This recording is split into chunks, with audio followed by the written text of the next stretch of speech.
मैं शादी से पहले ही प्रेग्नेंट हो गई थी और मुझे पता भी नहीं था कि ये बच्चा किसका है और किसने मेरे साथ ये जुल्म किया था।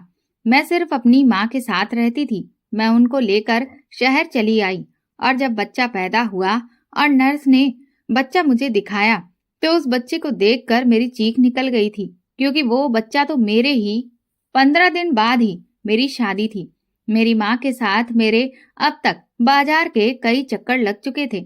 1 महीने से मैं बाजार के चक्कर काट काट कर थक चुकी थी, लेकिन आज शायद मैं बहुत थकान से चूर हो चुकी थी या शायद धूप बहुत ज्यादा तेज थी।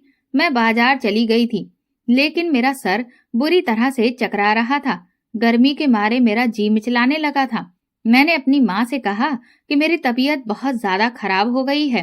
अब तो मुझे चक्कर भी आने लगे थे। जब मेरी तबीयत ज्यादा बिगड़ने लगी तो मेरी माँ मुझे डॉक्टर के पास लेकर चली गई। माँ को भी लगा शायद गर्मी की वजह से मुझे चक्कर आ रहे हैं और मेरी तबीयत खराब हो रही है। डॉक्टर ने मेरा चेकअप किया और मेरे कुछ टेस्ट लिखकर दे दिए, लेकिन जब रिपोर्ट्स हाथ में आई तो मेरा सर बुरी तरह से चकरा गया था। मुझे लगा जरूर डॉक्टर को कोई गलतफहमी हुई है या फिर ये रिपोर्ट ही गलत है। यही हालत मेरी माँ की भी थी। वो हक्का बक्का आंखें फाड़े मुझे देख रही थी और मुझे ये लग रहा था जैसे मैं अभी के अभी जमीन के अंदर धंस जाऊंगी। कुछ ना करके भी मैं मुजरिम साबित हो चुकी थी। मैं मुश्किल से बर्दाश्त करते हुए घर पहुंची थी। मेरी माँ भी चुप थी। एक भी शब्द उन्होंने मुझे नहीं बोला था, लेकिन घर आते ही मेरी माँ रोने लगी, कहने लगी, पायल, ये क्या कर दिया तूने? किसका पाप तू अपने पेट में पाल रही है? अब मैं माँ को क्या जवाब देती? मुझे तो खुद इस बात की जानकारी नहीं थी। मैं किस पे शक करती? मेरे घर पे तो मेरी माँ के अलावा कोई मर्द भी नहीं था। मैंने दोनों हाथों से अपना चकराता सर पकड़ा। डॉक्टर के अनुसार मैं पिछले 2 महीने से उम्मीद से थी। मेरे 3-4 तरह के रिपोर्ट्स करवाई गई थी और सभी रिपोर्ट्स में यही आया था और मैं इस बात को झूठा साबित नहीं कर सकती थी। लेकिन सोचने वाली बात ये थी कि मेरे साथ ये सब किया किसने और कब? मुझे तो इस बात की खबर भी नहीं हुई थी। मेरी माँ मुझे कोसे जा रही थी। वो रोने लगी। मैंने कहा, माँ, मुझसे कसम ले ले, मैं आपके सर की कसम खाती हूँ, मेरा इसमें कोई भी दोष नहीं है। मैं तो जानती तक नहीं हूँ कि मेरे साथ हुआ क्या है, किसका पाप मेरे पेट में पल रहा है। लेकिन मेरी बात पे मेरी माँ क्यों विश्वास करती? वो कहने लगी, तुम झूठ बोल रही हो, मुझे बेवकूफ बनाने की कोशिश मत करो। ये कोई छोटा काम नहीं है कि तुम्हारी बिना मर्जी और तुम्हारे बिना जानकारी के हो गया और तुम्हें पता ही नहीं चला। लेकिन मैं अपनी माँ को कसम दिला दिला कर थक चुकी थी, लेकिन मेरी माँ मेरा विश्वास कर ही नहीं रही थी। वो बिल्कुल चुप हो गई थी। दूसरे दिन मेरी माँ मुझे एक डॉक्टर के पास लेकर गई, जो कि उनकी जान पहचान की थी, और उस डॉक्टर को विश्वास में लेकर मेरी माँ कहने लगी कि मेरी बेटी का अबॉर्शन कर दो, तुम्हारी बड़ी ही कृपा होगी। लेकिन डॉक्टर कहने लगी, आपने देर कर दी है। 2 महीने पूरे हो चुके हैं और मैंने पायल का पूरा चेकअप कर लिया है। अगर बच्चा गिराया गया तो पायल की जान को खतरा हो सकता है। अब इस बात का कोई हल ना था और ऊपर से शादी के दिन भी करीब आते जा रहे थे। मेरा होने वाला पति तो ये रात जानकर मुझे बदनाम करके छोड़ देता। मैंने अपनी माँ से कहा कि मैं शादी नहीं करना चाहती और मुझे बस यही एक हल नजर आया था कि मेरी बदनामी होती। इससे पहले मैं खुद ही शादी से इनकार कर देती। शादी होने के बाद तो वैसे ही ये राज मेरे पति को पता चल जाना था और वो मुझे घर से धक्के देकर निकाल देता। इससे अच्छा था मैं शादी ही ना करती। मेरी माँ कहने लगी, हम इनकार का क्या जवाब देंगे? वो लोग हमसे वजह पूछेंगे। शादी में सिर्फ 15 दिन बचे हैं और इतनी जल्दी हम अचानक से शादी करने से इनकार नहीं कर सकते। हमारे पास कोई ठोस वजह भी तो मौजूद नहीं है। हम लोगों के सवालों का क्या जवाब देंगे? मुझे भी कुछ समझ में नहीं आ रहा था कि इस मसले का क्या हल निकाला जाए। मेरे साथ जिसने भी ये जुल्म किया था, फिलहाल मेरी नजरों से वो छुपा हुआ था। मैं जग में अपनी बदनामी नहीं चाहती थी, इसीलिए मैंने रात को ही अपना सामान बांधा और मैं दूसरे शहर चंडीगढ़ के लिए चली गई। ना तो वहां मुझे कोई जानता था, ना ही मेरी माँ को। हालांकि मेरी माँ ने मना किया था कि मैं अपना घर-बार छोड़कर कहीं नहीं जाऊंगी, लेकिन मेरी माँ को मेरी जिद के आगे झुकना ही पड़ा और मैं अपनी माँ को लेकर चंडीगढ़ चली आई। मैंने एक अच्छी सी कंपनी में जॉब कर ली। मैं पढ़ी लिखी थी, अच्छी भली थी और पहले भी जॉब करती थी। जिस लड़के से मेरी शादी होने वाली थी वो लड़का भी मेरा ही कलीग था। उसने मुझे ऑफिस में देखा, मुझे पसंद किया और फिर मुझे प्रपोज भी कर दिया था। मेरे घर में मेरी माँ के अलावा कोई और ना था। जब मैंने विवेक के बारे में अपनी माँ को बताया तो उन्हें भी इस रिश्ते पे कोई ऐतराज ना था, क्योंकि विवेक के रिश्ते में कोई कमी भी नहीं थी। वो अच्छा पढ़ा लिखा था, अच्छी जॉब से लगा हुआ लड़का था। घर में उसकी माँ और एक बहन थी। अच्छे पढ़े लिखे घराने से वो संबंध रखता था। इसीलिए मेरी माँ ने खुशी खुशी इस रिश्ते के लिए हाँ कर दी। और सबसे बड़ी बात, मैं विवेक को पसंद थी, तो फिर रिश्ते में कोई कमी नजर नहीं आनी थी। और इस तरह से विवेक से मेरा रिश्ता तय हो गया था।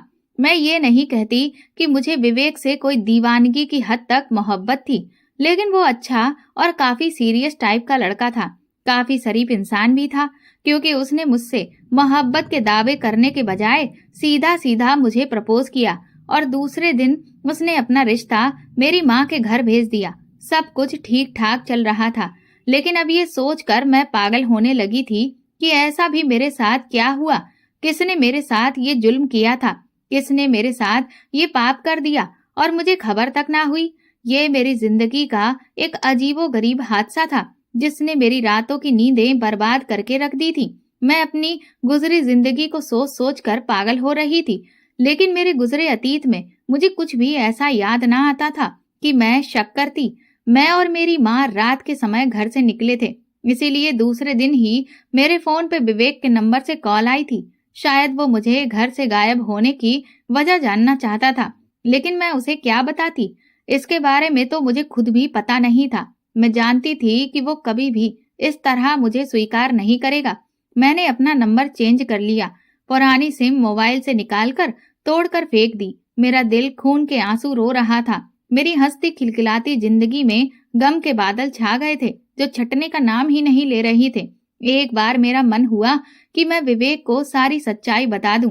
हो सकता है वो मेरी तकलीफ को समझे, लेकिन मैं फिर खामोश हो गई, क्योंकि मैं विवेक की आदत को अच्छी तरह से जानती थी। एक बार उसने मुझे बातों ही बातों में कहा था, पायल, मैं सब कुछ बर्दाश्त कर सकता हूँ, लेकिन बेवफाई हरगिज नहीं।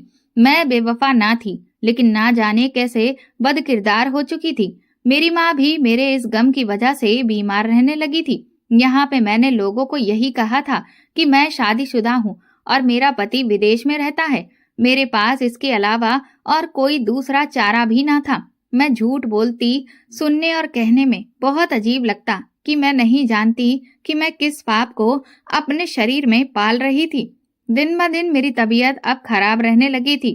अब मुझे खुद से ही घिन आने लगी थी। मैं रोती रहती, कई कई घंटे भगवान के सामने हाथ जोड़े खड़े रहती और उससे कहती, हे भगवान, मैंने ऐसा कौन सा पाप किया था जिसकी सजा मुझे इस तरह से मिल रही है। उधर मेरी माँ भी मुझसे ढंग से बात नहीं करती थी। इससे पहले तो मेरी माँ मेरे वारे सदके रहती थी। मैं उनकी इकलौती औलाद थी, उनके जीने का इकलौता सहारा थी। मेरे पापा जब मैं 5 साल की थी मुझे अनाथ छोड़कर चले गए थे। तब से मेरी माँ ने ही मुझे पाल पोस कर बड़ा किया था। मेरी खातिर दूसरी शादी भी नहीं की थी। रंग रूप तो मैंने अपनी माँ का ही चुराया था। वही बड़ी बड़ी बादामी चमकदार आंखें, लंबे घने काले बाल जो कमर को छूते थे, दूधिया सफेद रंगत। देखने वालों की नजरें मेरे ऊपर से हटना ही भूल जाती थी। कभी कभी तो मेरी माँ भी मेरी खूबसूरती से डर जाती थी। कहती थी, पायल, जमाना बहुत खराब है, ऊपर से तेरी खूबसूरती खुद को छुपा कर रखा कर। मैं माँ की बात को हंसकर टाल देती। कहती, माँ, आपकी बेटी कोई कमजोर लड़की नहीं है। कोई भी आकर आपकी बेटी की इज्जत पे जो हाथ डाल देगा, अगर किसी ने ऐसा किया तो उसकी आंखें निकाल लूंगी। और आज मैं कैसे खून के आंसू रो रही थी। कोई मेरी इज्जत के साथ साथ खेल गया था और मुझे पता भी नहीं था। ये कैसी आजमाइश थी। जैसे तैसे समय गुजरता रहा और फिर वो समय भी आ गया कि मैं हॉस्पिटल में एडमिट हो गई। मैं नहीं जानती कि मेरे बच्चे का बाप कौन है, मैं किसकी औलाद को जन्म देने वाली हूँ। ना तो ये मेरी मोहब्बत की थी और ना ही मेरे साथ की गई मोहब्बत में धोखेबाजी।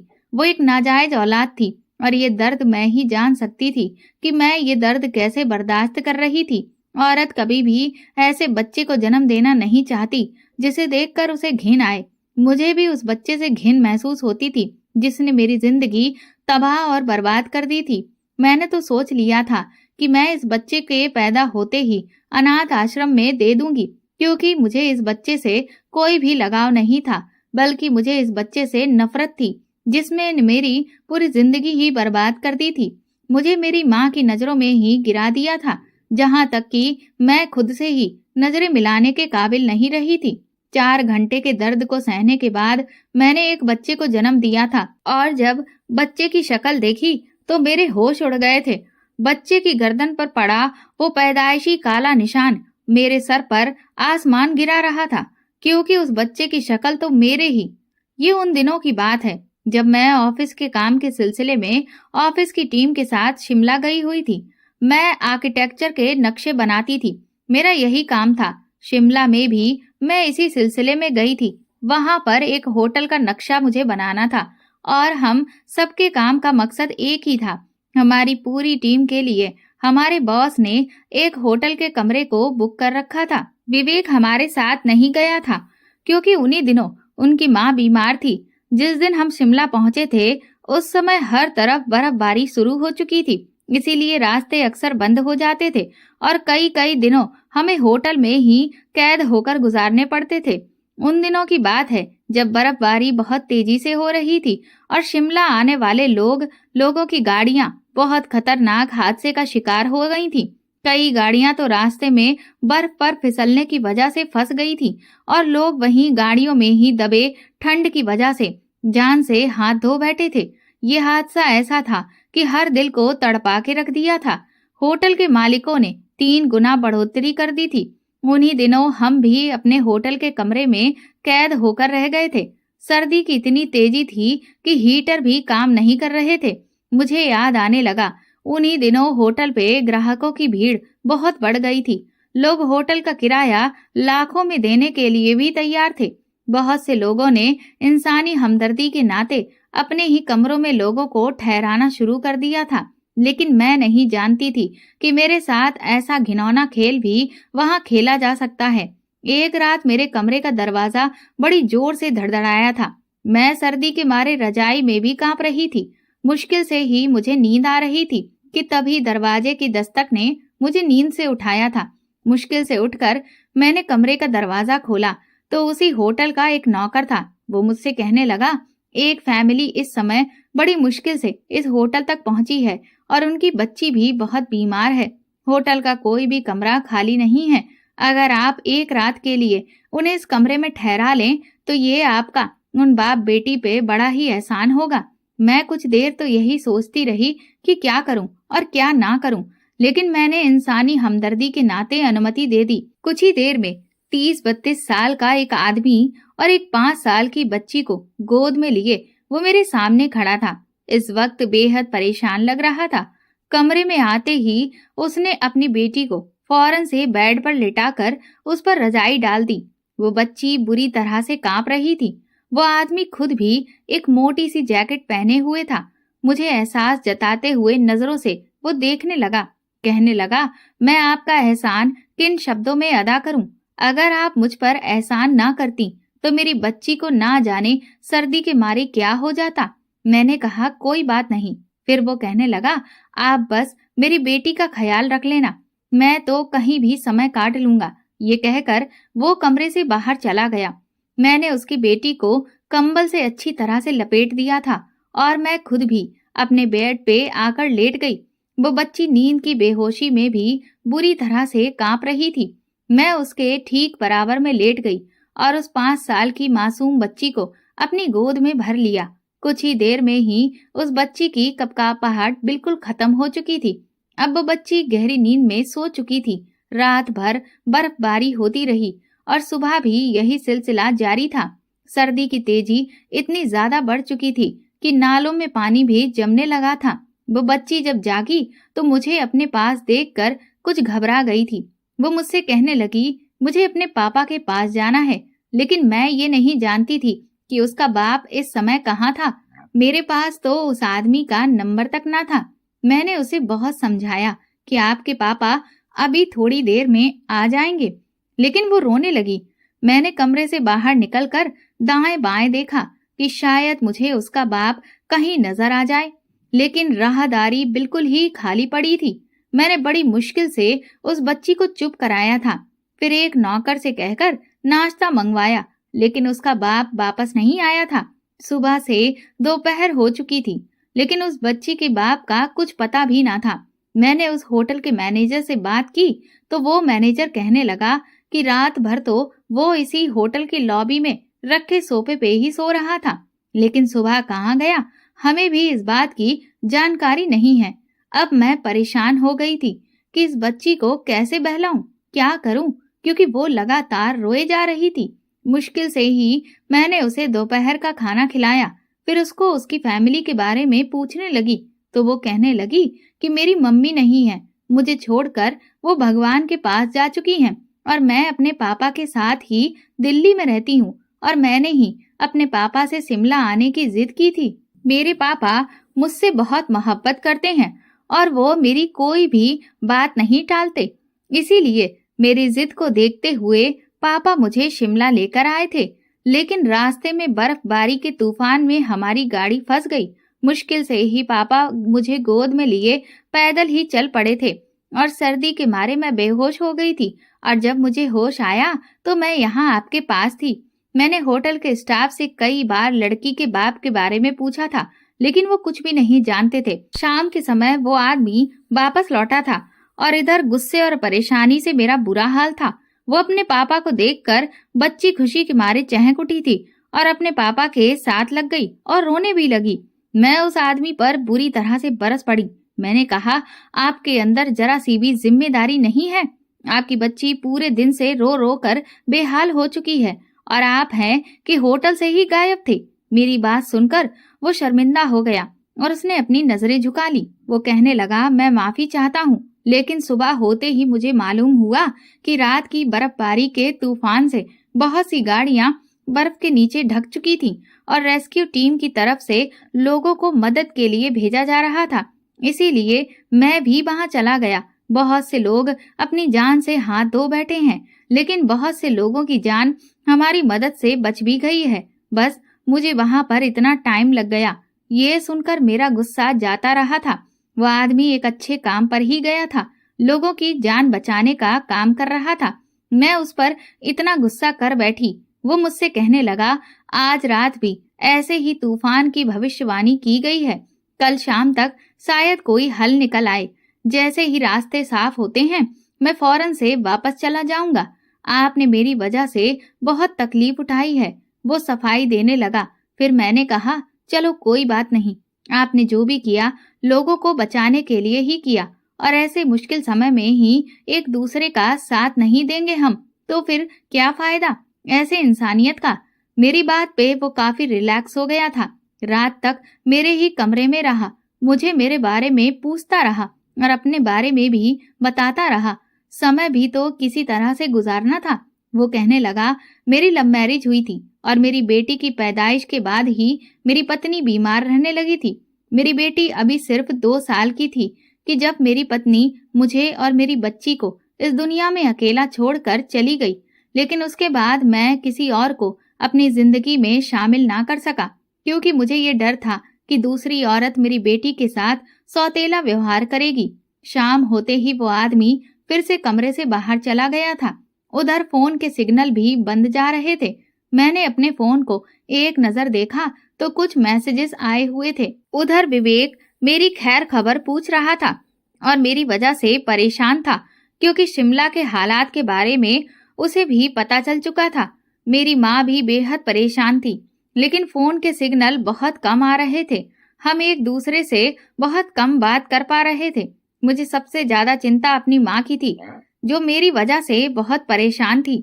मेरी माँ इस वक्त घर पर अकेली थी और मेरी वजह से किसी तकलीफ से गुजर रही होगी, इस बात का अंदाजा मैं लगा सकती थी। वो बच्ची कब की सो चुकी थी। मैंने खिड़की से पर्दा हटाया कि शायद फोन के सिग्नल कुछ आ जाएं, तो मैं अपनी माँ को अपनी खैरियत बता सकूं। इस वक्त हल्की हल्की बर्फबारी शुरू हो चुकी थी, लेकिन फोन के सिग्नल ना होने के बराबर थे। मैंने सामने देखा तो कुछ फासले पे लोग अपने अपने मोबाइल पर बात कर रहे थे। मैंने सोचा हो सकता है वहां पे सिग्नल आ रहे हो, मैं भी वहां जाकर अपनी माँ से थोड़ी सी बात कर लेती हूँ और अपनी खैरियत की खबर सुना देती हूँ। कम से कम मेरी माँ को रात को चैन से नींद तो आएगी, क्योंकि वो मेरी वजह से बेहद परेशान थी और परेशानी और टेंशन की वजह से उनका बीपी भी बढ़ जाता था।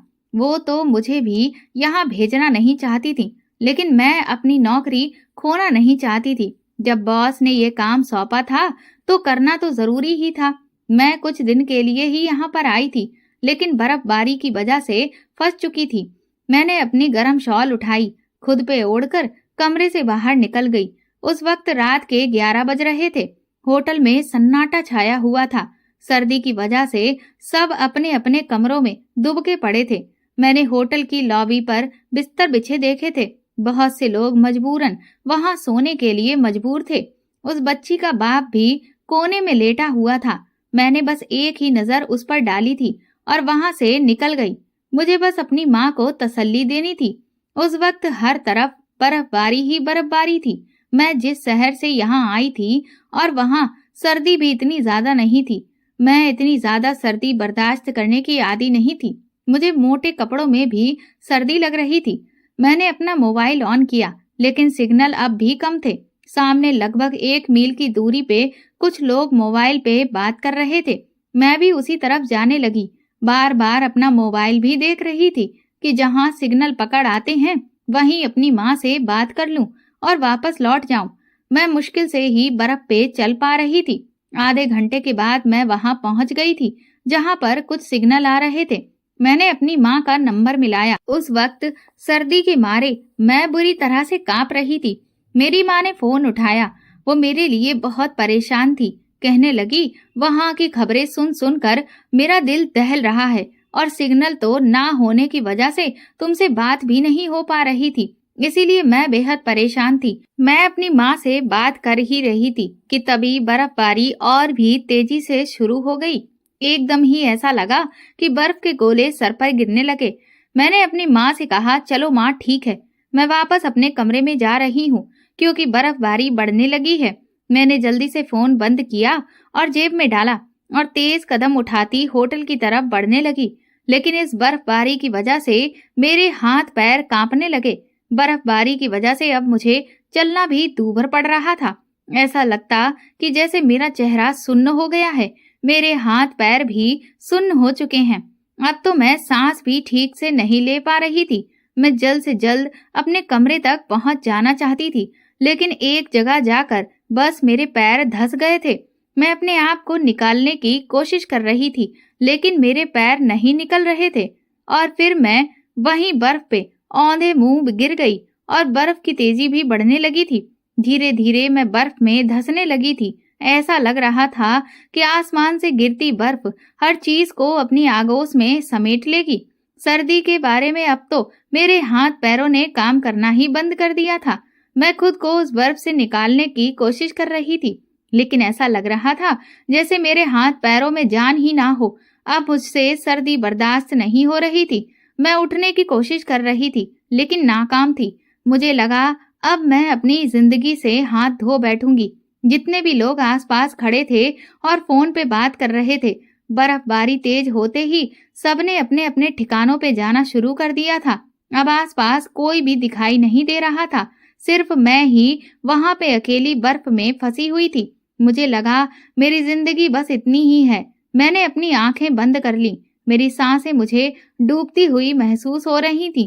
कुछ देर के बाद ही मैं होश खो बैठी थी और जब मुझे होश आया तो मेरा पूरा शरीर आग की तरह तप रहा था। मेरे पूरे शरीर में दर्द भी हो रहा था।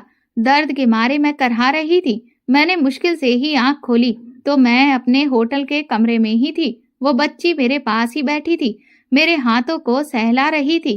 सामने सोफे पे उसका बाप नजरें झुकाए बैठा हुआ था। मुझे तो लगा था कि मैं मर चुकी होगी।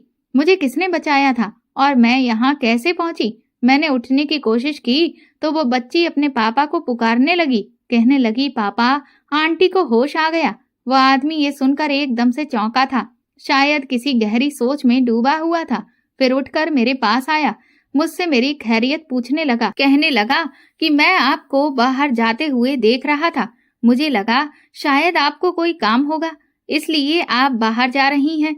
लेकिन काफी देर हो गई थी और जब आप वापस नहीं आई तो मुझे चिंता होने लगी थी। साथ ही साथ बर्फबारी भी बढ़ने लगी थी, इसीलिए मैं आपको ढूंढने के लिए बाहर निकल खड़ा हुआ और थोड़ी ही दूर जाने पे आप मुझे बर्फ पे बेहोश नजर आई थी। मैं आपको उठाकर कमरे में ले आया। उसके बाद वो खामोश हो गया। मैं उसकी शुक्रगुजार थी कि उसने मेरी जिंदगी बचा ली, लेकिन ये मालूम ना था कि उस दौरान वो मेरे साथ क्या कर चुका था। मुझे 24 घंटे के बाद होश आया था। मैं हॉस्पिटल में बैठी उस बच्चे को देख रही थी। उस बच्चे के नैन नक्श बिल्कुल उस बच्ची और उस बच्ची के बाप के जैसे थे, और सबसे बड़ी निशानी, उस बच्चे की गर्दन पे वो बड़ा सा काला निशान जो कि बच्चे की गर्दन पे भी था और उसके बाप की गर्दन पे भी था। ये उसी का बेटा था। उस रात उसी ने मेरे साथ ये पाप किया था जब मैं बेहोश हुई थी, लेकिन मैं बेखबर थी। अगले ही दिन शाम तक रास्तों को काफी हद तक खोल दिया गया था। वो आदमी मुझसे नजर नहीं मिला पा रहा था क्योंकि वो मेरे साथ रात को पाप कर चुका था। बार बार यही कह रहा था कि मेरी गलती को माफ कर देना। मैं मजबूर था।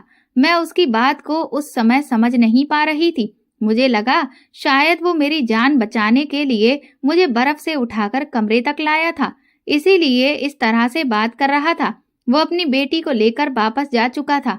मैं भी कुछ देर बाद वापस लौट आई थी क्योंकि जिस कदर बर्फबारी शिमला में हो रही थी और सारे काम रोक दिए गए थे, विवेक ने भी शादी की जल्दी मचा दी थी।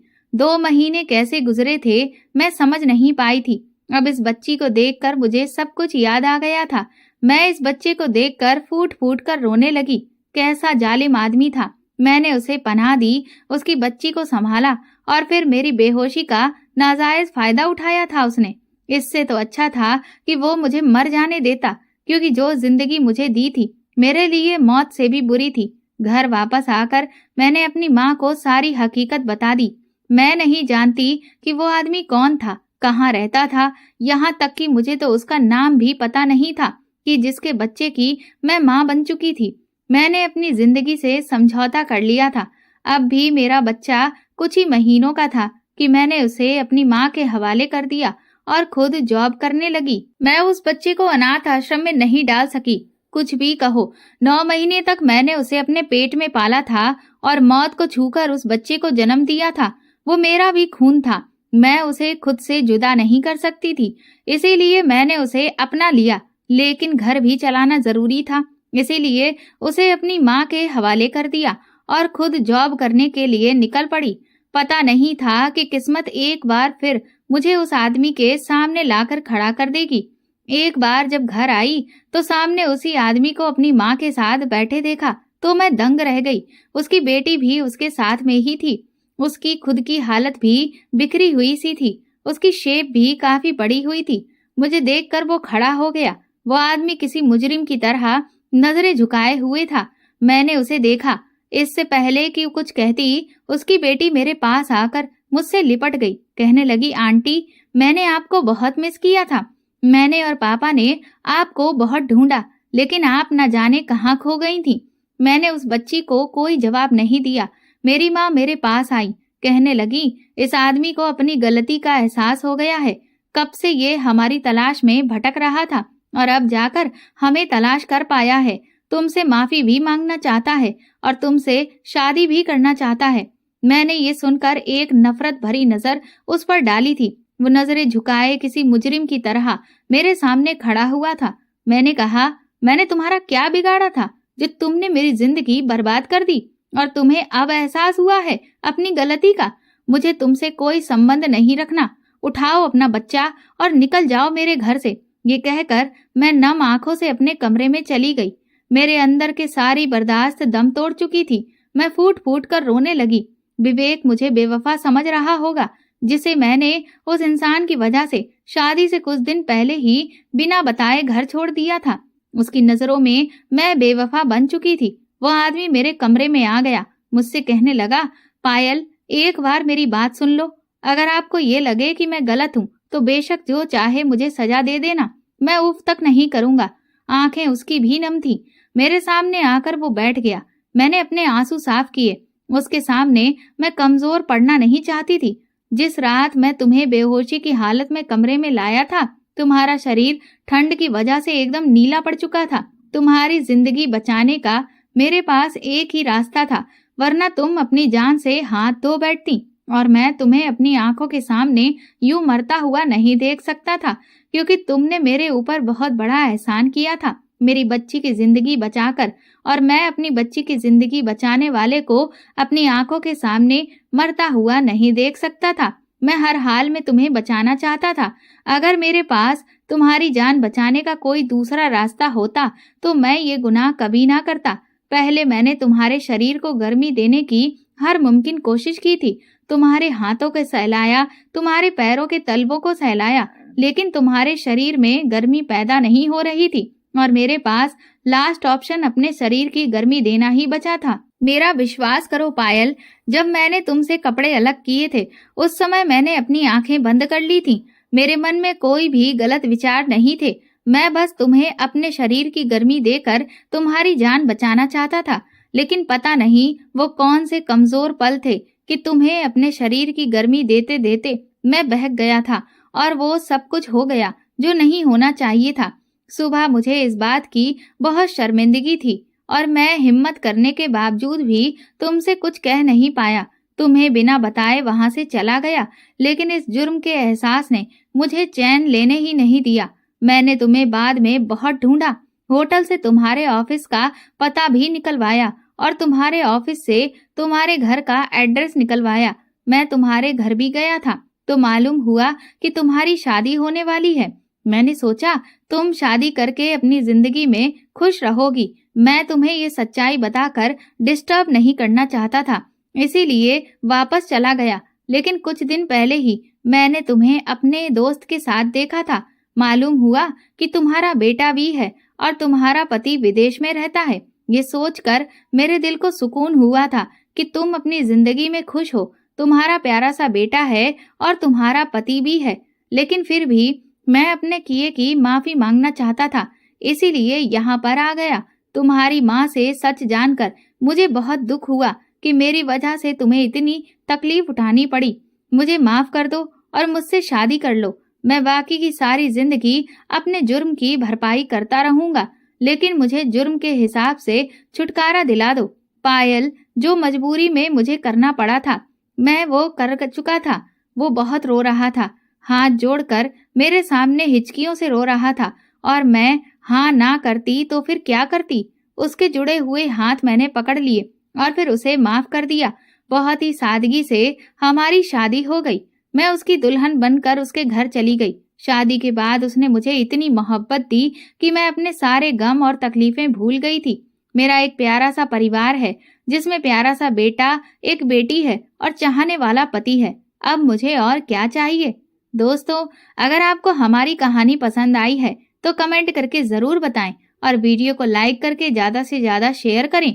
चैनल पर नए हैं तो सब्सक्राइब करें और हाँ, नोटिफिकेशन बेल को जरूर दबाएं ताकि अगली अपडेट सबसे पहले आपको मिले। धन्यवाद।